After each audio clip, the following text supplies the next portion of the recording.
Kini semua beban Rimuru mengambil posisi, bersiap jika Zero tiba-tiba menyerang. Mereka semua juga ingin melihat respon Zero. Apakah Zero masih dalam keadaan sadar atau ngefly, Pak? Jika Zero memilih untuk menyerap Dino, maka bisa dipastikan kesadaran Zero sudah hilang. Dan jika Zero memilih bekerja sama dengan Dino, maka otomatis bisa disimpulkan jika kesadaran Zero masih ada. Jadi Pak, Dino dimanfaatkan semua orang untuk mengetahui keadaan Zero bagaimana sekarang. Di lain cerita, Beretta dan Apito yang sedang bertarung dengan Dino. Mereka berdua tiba-tiba menghilang di depan mata Dino. Dalam benak Dino dia keheranan. Dino pun mencoba mencari tahu apa yang telah terjadi. Dino berteriak, "Woi Ramirez, apa yang telah terjadi?" Ramirez menjawab, "Pertandingan sementara ditunda Dino. Jika kau ingin melanjutkannya, kami akan meladenimu nanti." Dari sini, Dino menyimpulkan jika Zero telah selesai menyerap energi labirin, makanya semua orang panik dan melarikan diri. Dino pun mulai bahagia karena berkat kejadian ini, nyawanya selamat gak disiksa lagi oleh Apito dan Beretta. Tapi Dino belum menyadari hal berbahaya yang sudah menantinya, karena kini Zero benar-benar ngefly. Dan alasan Zero ngefly ini adalah karena Zero telah menyerap energi labirin. Ya secara singkatnya Zero itu overdosis gitu Pak. Ini semua sesuai rencana Velda. Sifat dari skill ultimate Evil Lord Azidaga adalah penggunanya akan terus mencari kekuatan lebih sampai tidak tersisa. Skill ultimate ini akan terus mengamuk dan menghancurkan apapun di sekitarnya sampai dirinya puas. Yari.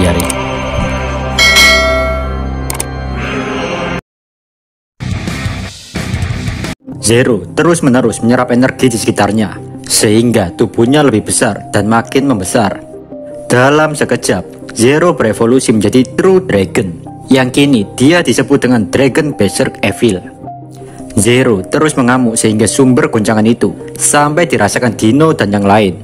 Di satu sisi juga, Dino, Pico, dan Grazia merasakan jika ada sesuatu yang buruk akan terjadi. Di tengah ketegangan itu, Dino berteriak, "Oi Pico, Grazia, kalian berdua cepat bantu aku untuk menarik kakiku." Beretta sengaja menyegel tanah ini sebelum dia pergi. Namun di situ bukannya menolong, mereka berdua malah menertawakan dan menatap Dino seperti orang bodoh. Pico dan Grazia berkata, "Kau menderita seperti ini karena kau selalu hidup dengan malas Dino.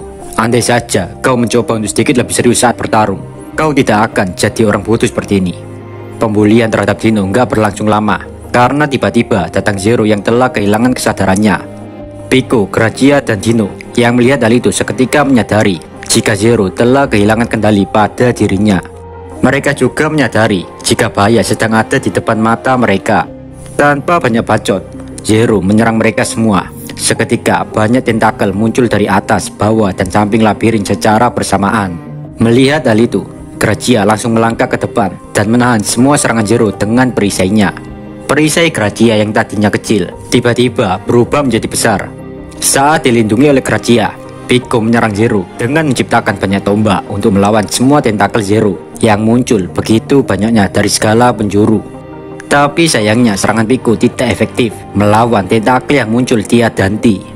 Nggak lama juga, Pico dan Grazia merasakan jika energi di tubuh mereka terasa menurun secara drastis dan membuat Zero semakin kuat saja. Mr. D berpendapat hal ini bisa terjadi karena Pico energinya semakin terkuras karena terus-terusan menyerang. Sementara Grazia, dia kelelahan karena terus mempertahankan bentuk besar perisainya.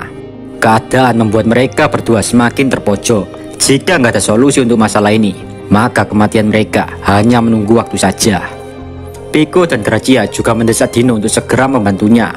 Mereka berdua menyadarkan Dino jika Velda itu bukan Velda Nava sama tuan mereka. Sontak saja Dino seketika mengingat perkataan Ramirez tentang Velda Nava.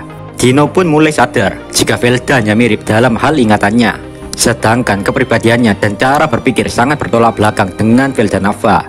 Dino yang tadinya bimbang, kini mulai menggenggam tangannya sambil menatap Zero. Dino pun berkata, "Oi Pico, Grazia, dengarkan aku kalian berdua. Aku telah membulatkan tekad untuk memberontak dan melawan Velda. Jika kalian bersamaku, kalian bisa dibunuh oleh Velda." Mendengar hal itu, Grazia malah tersenyum. "Jika kau tidak cepat membantuku, Zero akan menembus pertahanan ini, Dino. Kekuatanku sudah pada batasnya." Pico juga menjawab, Aku juga tidak berpikir untuk menghancurkan Tempest, karena tempat ini dipenuhi seblak berbagai rasa. Karena alasan itulah, aku tidak benar-benar ingin berpartisipasi dalam perang ini. Aku hanya menemanimu karena gabut saja, Dino. Kami berdua akan mengikuti kemanapun kau pergi, Dino. Sontak saja, Dino kaget sekaligus bingung. Dalam benak Dino berpikir, kenapa para gadis ini tidak memiliki sedikit pun kesetiaan terhadap Velda. Di situ, Dino meminta bantuan Pico agar kaki Dino bisa dilepaskan dari tanah. Setelah itu, Pico pun meninju tanah tersebut sehingga kaki Dino bisa lepas. Dengan tersenyum tanpa rasa takut, Dino mulai maju ke depan. Dino pun mulai serius. Dino yang awalnya hanya bermalas-malasan, kini seolah-olah Dino menjadi orang yang berbeda dari sebelumnya. Penampilan Dino juga berubah. Kini, Dino memiliki 6 pasang sayap bersinar putih dan hitam. Dino juga mengenakan pakaian roh yang mirip dengan jubah pendeta berwarna hitam.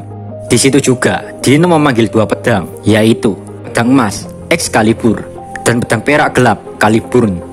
Sudah ribuan tahun, Dino tidak serius seperti ini jika bertarung. Saat Dino memegang kedua pedang itu, disitulah pendekar pedang sekelas Albert dan Crespo nggak akan bisa mengalahkan Dino. Sementara itu, tentakel-tentakel milik Zero terus menyerang mereka. Dan dari tadi, cuma Gracia yang menahan serangan itu. Melihat hal itu, Dino berkata, "Gracia, sisanya serahkan padaku." Saat melihat hal tersebut, Gracia berkata, "Yari, Dino si pemalas, kini jadi Dino Gang Tebas." Pico juga memerintahkan Dino agar mengirim monster itu terbang. Dino pun hanya menjawab dengan mengangkat sedikit baunya. Nggak lama setelah itu, terdengar suara langkah kaki, dan dia adalah Zegion. Zegion mengetahui jika Dino kini sudah serius. Zegion merasakan Dino memiliki kekuatan yang setara dengannya. Bahkan bisa dibilang, Dino lebih kuat dari Zegion. Hal itu dapat diketahui Zegion karena tanda kutukan yang diberikan Zegion yang ada di tubuh Dino sudah menghilang.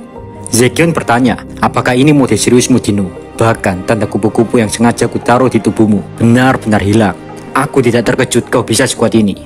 Jadi, apakah sudah kau putuskan untuk meminta maaf kepada Ramirez sama? Dengan polosnya, Dino menghadap kamera CCTV labirin dan Dino berkata, "Oi Ramirez, aku mengakui kesalahanku. Aku sependapat denganmu. Jika Velda bukanlah Velda Nava tuanku." Saat mendengar hal itu, Ramirez tertawa. "Yo ho ho ho. Akhirnya kau sadar jika ucapanku lah yang benar. Aku akan memaafkanmu, Dino. Jadi gini, cepat kalahkan True Dragon itu." Saat mendengar jawaban Ramirez, Dino menjawab hanya dengan senyuman sedikitnya segitu, Pak. Sesaat, Dino sedikit menyadari ucapan Ramirez jika Zero telah berevolusi menjadi True Dragon. Dan ini merupakan rencana Velda dari awal, memberikan skill ultimate naga jahat Azidaga. Dino pun mulai berdiri dan membulatkan tekadnya. Dino menoleh ke arah Zegion yang ada di sampingnya. Dino bertanya, "Apa kau ingin bekerja sama denganku, Zegion?" Zegion tanpa ragu-ragu menjawab pertanyaan Dino, jika dia akan senang hati bekerja sama untuk mengalahkan Zero. Zegion pun dikasih Dino sebuah pedang yang bernama Crumbling Fang. Setelah menerima pedang itu, Zegion meletakkan pedang itu di punggungnya. Seketika itu juga, pedang itu bersinar. Dari sinar cahaya itu muncul sepasang sayap di punggung Zegion. Namun hal itu membuat Dino merasa sedih dan iri, karena pedang Crumbling Fang tidak pernah mengakui Dino sebagai pemiliknya, melainkan Zegion. Sebelum bertarung, Zegion menyuruh Pico untuk melindungi Gaia, naga peliharaan Milim, untuk sementara waktu. Dan sekarang pertarungan Zegion bersama Dino melawan True Dragon Zero pun akhirnya dimulai. Dino bersama dengan Zegion, mereka berdua bertarung sengit melawan Zero.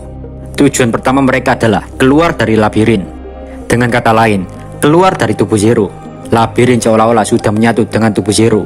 Di dalam labirin, Dino terus menyerang Zero dengan Deep Bullet. Tapi seakan-akan Zero tiada habisnya, karena Zero terus-menerus melipat gandakan tubuhnya tiada henti. Dan keistimewaan klon Zero ini, mereka terus meregenerasi tubuhnya. Jadi sekuat apapun serangan Dino dan Zegion, mereka akan terus bangkit kembali. Selama labirin adalah bagian tubuh utama Zero, maka Zero dapat menggunakan energi labirin secara unlimited, kayak wifi tetangga gitu, Pak. Di situ, Zegion terus-terusan terbang sambil memancing Zero dengan sayapnya yang berkilau. Sambil terbang, Zegion mengatakan kepada Dino, "Semua seranganmu nggak berguna, Dino. Bahkan kulihat, mereka bertambah kuat dengan menyerap seranganmu." Zegion kini memiliki skill baru yang bernama Collapsing Feather Kuzua. Skill itu dapat melumat musuh menggunakan getaran dari 2 sayap. Jadi skill baru milik Zegion ini dapat memotong sesuatu hanya dengan gelombang frekuensi atau suara. Kini Zegion masih terus terbang dan menyerang Zero dengan getaran dari sayapnya. Setelah semua serangannya sia-sia dan makin membuat musuh bertambah kuat, Dino mulai depresi. "Oi Ramirez, apakah labirin ini tidak memiliki kelemahan? Jika terus seperti ini, mereka akan terus bangkit. Tidak peduli sebanyak apapun kita membunuhnya." Ramirez yang mendengar hal itu langsung gak terima. "Apakah kau bodoh? Labirin ciptaanku tidak memiliki kelemahan apapun. Bahkan kau tidak mungkin melarikan diri dari sini. Karena labirin ini memiliki lantai tak terbatas. Bahkan labirin dapat memutuskan kontak dengan dunia luar." Meskipun menjelaskan seperti itu, Ramirez masih memiliki solusi atas masalah ini. Ramirez menyuruh Dino dan yang lain untuk terus bertarung. Lalu nanti Ramirez akan membimbing Dino ke suatu tempat agar bisa melarikan diri. Sejenak Dino berhenti menggunakan Deep Bullet, dan kini Dino fokus menggunakan kedua pedangnya untuk memotong semua klon Zero dan tentakel yang tumbuh dari dinding atau lantai labirin. Di samping Dino juga ada Zekion yang melakukan hal yang sama pada klon Zero. Sementara Pico menjaga Gaia dengan dibantu oleh Grazia. Sambil bertarung, Dino terus melakukan telepati dengan Ramirez tentang apa yang akan dia lakukan jika sudah sampai tempat yang telah ditentukan Ramirez.